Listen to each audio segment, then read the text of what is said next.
It is past midnight in the Telemark Mountains of Norway. The date is the 27th of February, 1943. 9 men in white snowsuits pick their way along an icy railway track in the shadow of a cliff. Above them, the Norsk hydro plant at Vemork blazes with light, a fortress of reinforced concrete clinging to the edge of a precipice 200 meters above the frozen Mana River. Beyond its walls, inside the hydrogen factory basement, sits the most strategically important substance on Earth, deuterium oxide, heavy water. In German hands, a potential pathway to an atomic bomb. These men have descended a 500-foot cliff in the dark to stand here. They have crossed a half-frozen river whose jagged ice sheet groaned beneath their weight, and they have passed beneath a bridge guarded by German soldiers, close enough to hear voices, close enough to see the glow of cigarettes. Their leader is a 23-year-old Norwegian officer named Joachim Ronneberg. He has been on this plateau for 9 days. He has endured an Arctic blizzard that pinned his 6-man team for 5 days in a frozen hunting cabin existing on reindeer rations. He trained for this moment for a year in the forests of Scotland. He is about to blow up one of the most heavily guarded industrial facilities in occupied Europe. Now he stands at the cable entrance beneath the hydrogen factory. In his hands are the fuses for the charges he is about to set. In a few minutes, the German nuclear program will be dealt the blow that may ultimately cost it the war. Not one shot will be fired tonight. Not one life will be taken. By 1942, the war had entered a dimension that neither side spoke of openly. In laboratories scattered across Germany, the world's leading nuclear physicists, many of them Jewish, and most of those already exiled or murdered, were working under the Heereswaffenamt, the Army Weapons Office, toward a weapon of almost incomprehensible power. To achieve a controlled nuclear chain reaction, the indispensable first step toward a bomb, you needed a moderator, a substance capable of slowing the neutrons released when uranium splits, so that those neutrons could in turn split other atoms. The Americans, on the advice of Enrico Fermi, had chosen graphite as their moderator. The Germans, directed by Werner Heisenberg, had chosen heavy water. Heavy water, deuterium oxide, is identical in appearance to ordinary water. It differs at the molecular level. Each molecule contains deuterium, a hydrogen atom with an extra neutron in its nucleus. That additional mass makes it a near-perfect neutron moderator. And in all the world, there was only one facility capable of producing it in the quantities Germany required. The Norsk hydro plant at Vemork in the Telemark Mountains of Nazi-occupied Norway. Vemork was remarkable by any measure. Built in 1911 to harness the power of the Ryukon waterfalls, it had been the largest hydroelectric station on Earth at the time of its opening. Its walls were a meter thick, its concrete designed for permanence. It perched on a ledge above the Mana Gorge, accessible from the plateau by a single-lane suspension bridge, and from the valley floor by a precipitous cliff the German garrison had declared impassable. By 1942, with Norway 4 years into German occupation, the plant's heavy water output had been pushed to 5 kilograms a day, and production was accelerating. The man who understood exactly what this meant was Professor Leif Tronstad, a chemist at the Norwegian Institute of Technology who had, before the war, helped design the Vemork facility. When Germany invaded Norway in April 1940, Tronstad escaped to Britain, where he became the SOE's principal scientific advisor on Norwegian industrial targets. He alone among the Allied planners could read the Vemork blueprints from memory. When he briefed the men who would be sent to destroy the plant, he chose his words with care. This work, he told them, will affect the future of mankind. He did not say how. The men going into Norway would know only that the heavy water must be destroyed, not the why, and not what might happen if they failed. The British had tried once before, and it had ended in catastrophe. On the night of the 19th of November 1942, 2 Halifax bombers lifted off from RAF Skitten in Scotland, each towing a Horsa glider. Operation Freshman, 34 Royal Engineers of Combined Operations, tasked with landing on the Hardangervidda Plateau and blowing Vemork by direct assault. The weather was violent. Ice built up on the tow cables over the North Sea. Navigation systems lost their reckoning in the cloud. Neither of the two Halifax and glider combinations could find the landing zone prepared for them on the plateau. The first glider crash-landed in a mountain valley near Lisaboten. 8 men died on impact. 4 of the survivors were tortured and killed by the Gestapo. The remaining 5 were held at the concentration camp at Greenie until January 1943, then taken into the woods outside Oslo and shot. The second glider's Halifax also went down in southwest Norway. Its 14 survivors surrendered in uniform. Under Hitler's commando order of October 1942, which required that all Allied Special Forces personnel be killed upon capture, regardless of circumstances, they were executed by firing squad within hours of surrender, taken one by one into the Norwegian dark. 41 of the 48 men who left Scotland that night did not come home.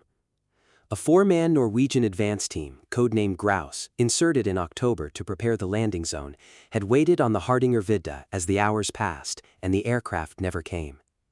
Second Lieutenant Jens Anton Poulsen, just 24 years old, and his 3 companions, Arne Kjellstrup, Knut Haugland, and Klaus Hellberg, had no way of knowing what had happened below them in the dark, or that the men they were waiting for were already dead. They transmitted their reports to London. They waited. The Grouse team, renamed Swallow, would spend 140 days on the plateau through the worst of the Norwegian winter, living on what the land gave them, conserving their radio batteries and holding their position. Britain would not send another glider. The next attempt would be Norwegian, small, and surgical. The plan that took shape through the winter of 1942-43 was designed around the failure it was built to succeed. Where Freshman had been heavy, Gunnerside would be light.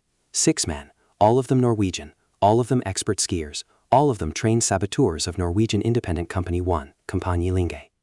Where Freshman had aimed at the bridge, Gunnerside would go where the Germans had not thought to look. The intelligence that made this possible came from Einar Skinnerland, a Norwegian resistance agent and Norsk Hydro employee, who had slipped in and out of occupied Norway throughout 1942, transmitting the plant's production figures and internal layout to London. What Skinnerland's reports established was this: the cliff beneath the hydrogen factory, the cliff the Germans had declared impassable, was unguarded. Below it ran a railway line. At the base of the factory building was a cable duct, a narrow shaft leading directly into the basement. A very small party, in the dark, in the right conditions, could go down the gorge, cross the river, climb the cliff, and enter the plant from beneath.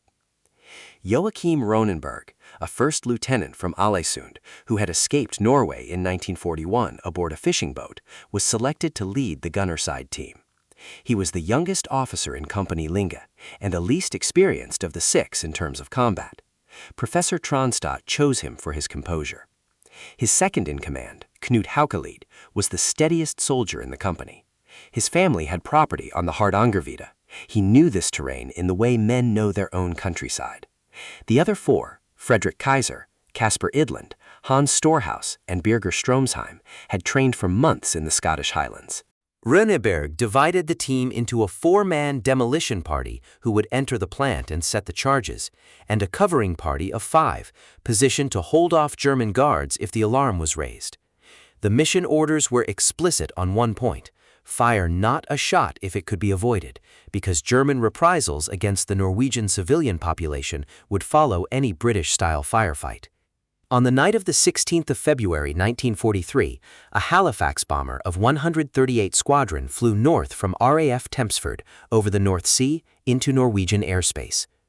At around midnight, 6 men in white snowsuits and British Army uniforms — they wore the British uniforms as a deliberate choice to deflect German reprisals from local Norwegians — stepped out into the dark above the Hardangervidda. They had come to finish what 41 men had died attempting. They came down into a blizzard. The Gunnerside team landed 45 kilometers from where the Swallow team were waiting, nearly 30 miles off the planned drop zone, in a wilderness of drifted snow and absolute silence. Ronneberg did not panic. He found shelter, an abandoned hunter's cabin near the edge of the plateau, barely visible under the drifts. For 5 days the storm confirmed them, and they waited it out on emergency rations, conserving fuel and ammunition, studying the floor plans of the plant until every pipe junction was as familiar as their own names. When the weather broke, they skied east toward the last known position of the Swallow team. The Hardanger is one of Europe's largest mountain plateaus, nearly 9,000 square kilometers of open, featureless highland. Finding 4 men hidden in its folds required dead reckoning, patience, and a measure of luck.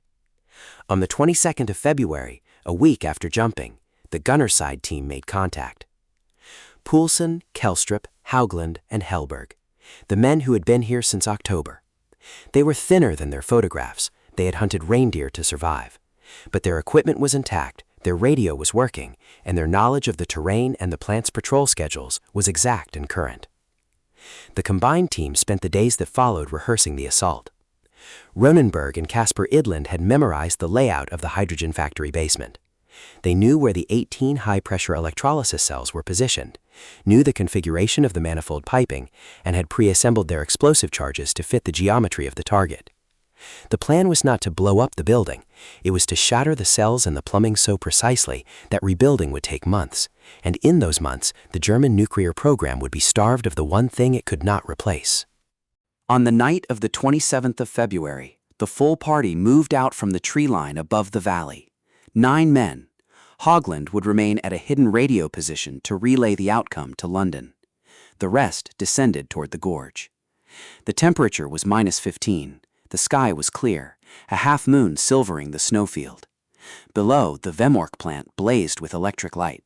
It was visible for kilometers, a bright, hard rectangle against the dark mountain. They removed their skis at the tree line and hid them for the return. Haukelid led his covering party to positions overlooking the bridge and the approach from above. Ronenberg took the demolition group down into the gorge. The cliff that the Germans had written off as impassable was in fact navigable. The Mana River far below was ice-bridged in the coldest weeks of winter, and February was the coldest. They descended in the dark, each man placing his feet where the man ahead had placed his, and they crossed the ice with care, and they began to climb.